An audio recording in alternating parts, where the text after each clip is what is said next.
Hello, dear parent and guardian of the Libra child. How are you? I hope everyone is well. Thank you so much for returning. For those of you who've been here before, welcome. To any of you who are new, if you haven't done so already, please subscribe to my channel.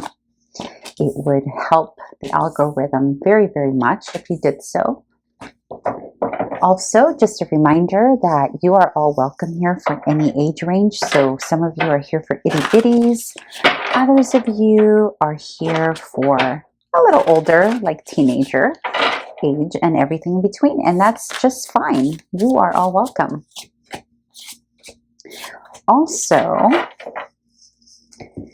Also, please remember that my readings are not gender specific, so please apply gender as it best resonates for you and your household. And again, this is for May 2021. I am Elena Valdez.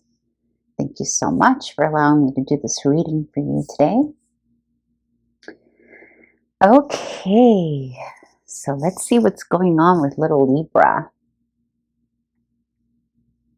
I know I get weird about the positioning of these cards, but anyhow. Okay, so this first placement here will tell us what little Libra is experiencing during the month of May. Oh, very interesting. Okay, cool. So your little one got the World, and look at how abundant that card is.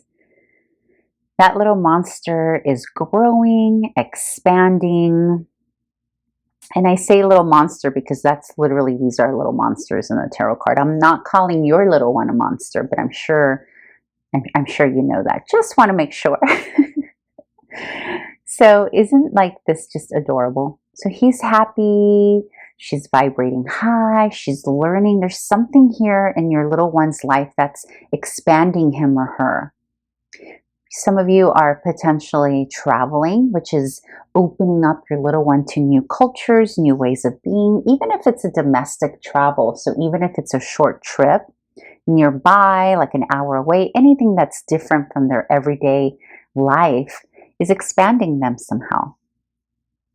This is also a card about graduating to the next level. So expanding, matriculating, moving on to the next level. So this could be for those of you who have kiddos in school. But in general, this is about really learning outside of ourselves. Okay, it's about literally learning about other cultures, other ways of being, other ways of communicating. Potentially your little one is also learning another language, or around someone who speaks a different language. How beautiful is that? That's awesome. Also, this is about just learning new things in general. And paired with the Six of Coins.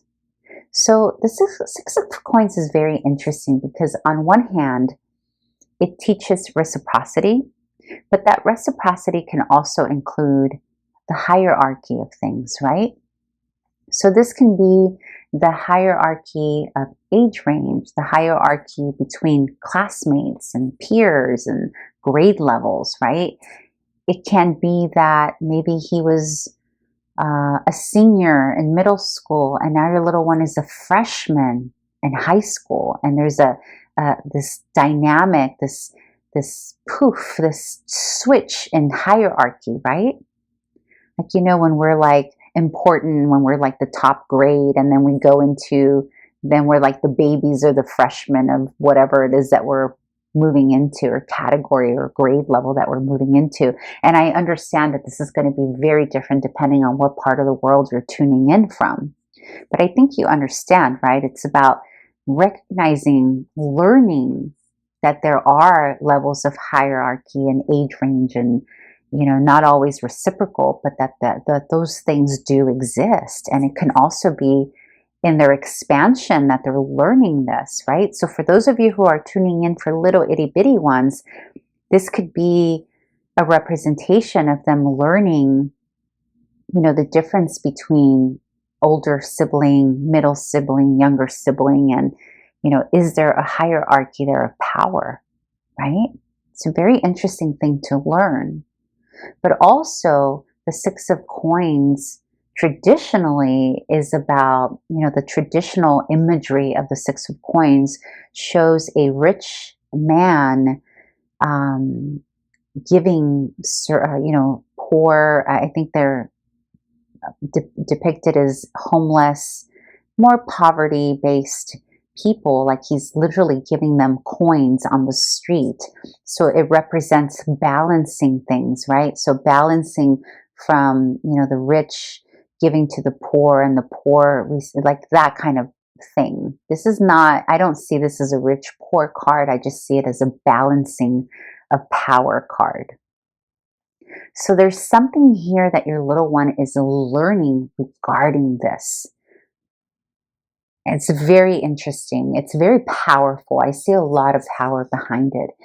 If, for example, you are a family who is traveling to a part of the world that's not as,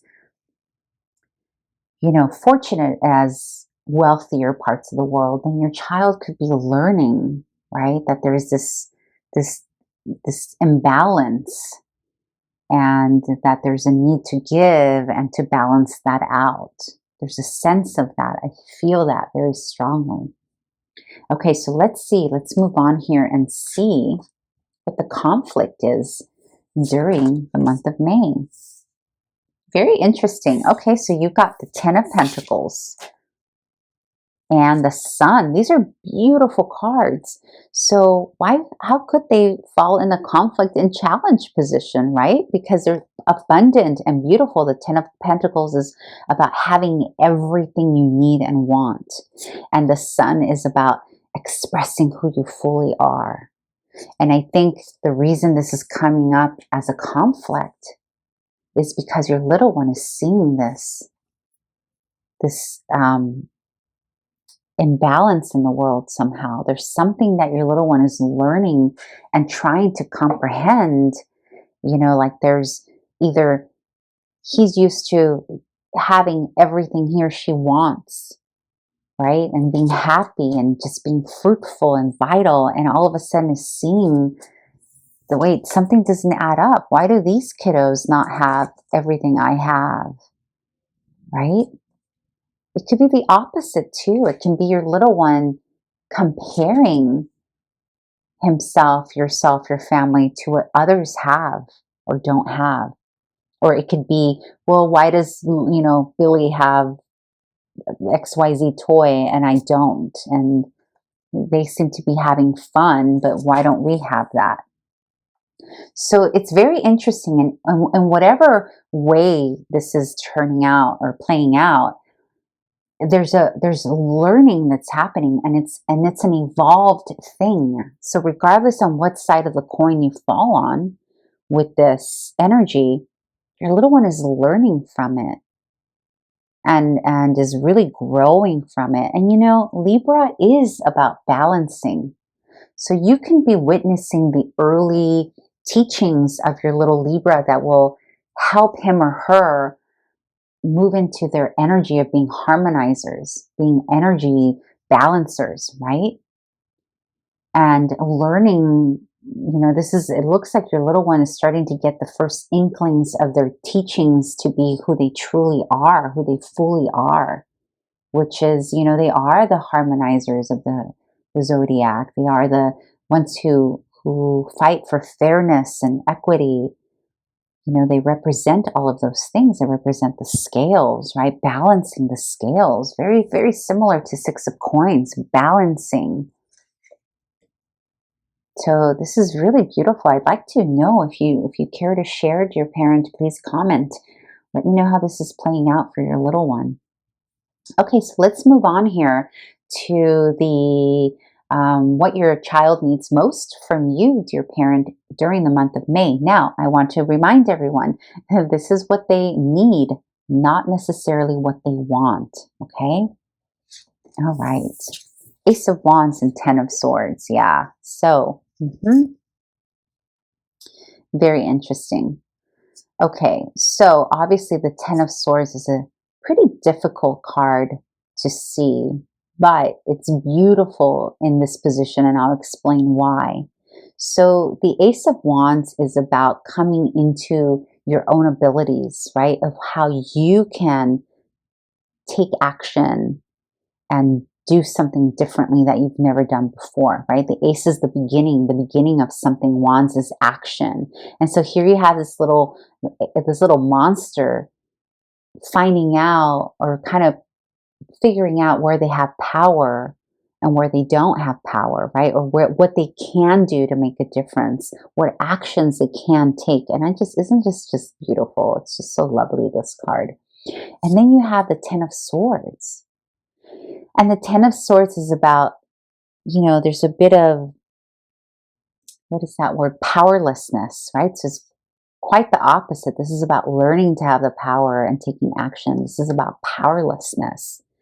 So what they need from you most, dear parent, is to educate them and teach them and communicate with them the power that they do hold to make changes, right? And remember that the Ten of Swords is usually but usually about what we think about, rather what truly exists. And so this powerlessness that potentially your little one is feeling, regardless of what side of the coin they are. Let's say, for example, they feel powerless because they are the ones who are not experiencing the Ten of Pentacles, or they feel powerless because they have the Ten of Pentacles, and there's a sense of, well, why don't these kiddos have that? Or why are these older, seniors and mean to the freshmen, or whatever their imbalance that they're witnessing is, right? And here, what they need from you is to teach them that they have the power to take action over those thoughts, action over the things that don't make sense, action over the things that hurt people, right? This is very, very powerful. You're busy here in May, dear parent, with your little Libra. And really what this comes down to is you showing the mirror, placing the mirror up to your little one and saying, look, this is what you can do. And as you get older, you'll be able to do more. But for now, you can do this. You can be kind to others who don't have much. You can respect yourself and expect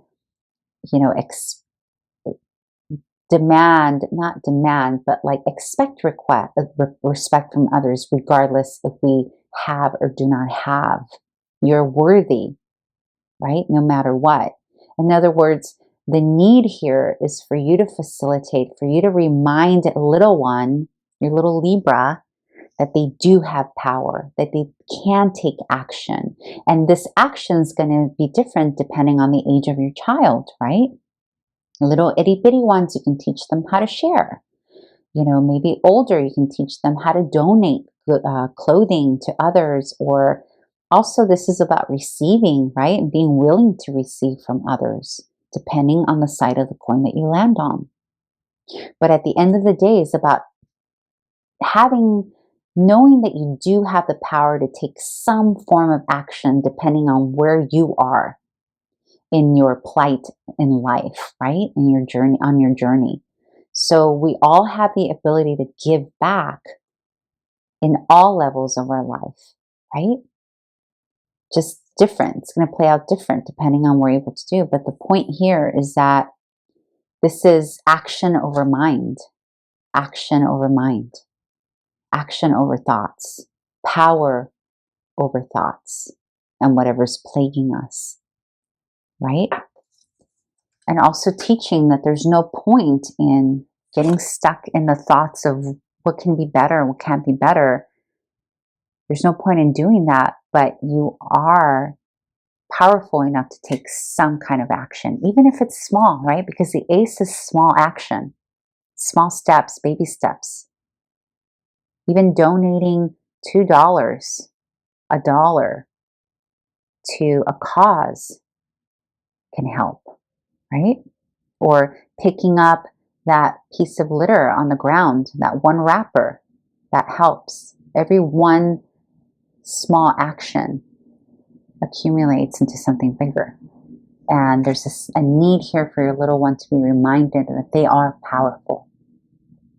Little Libras grow up to be really, really great defenders and advocates and all that wonderful stuff. So here's an opportunity, parent.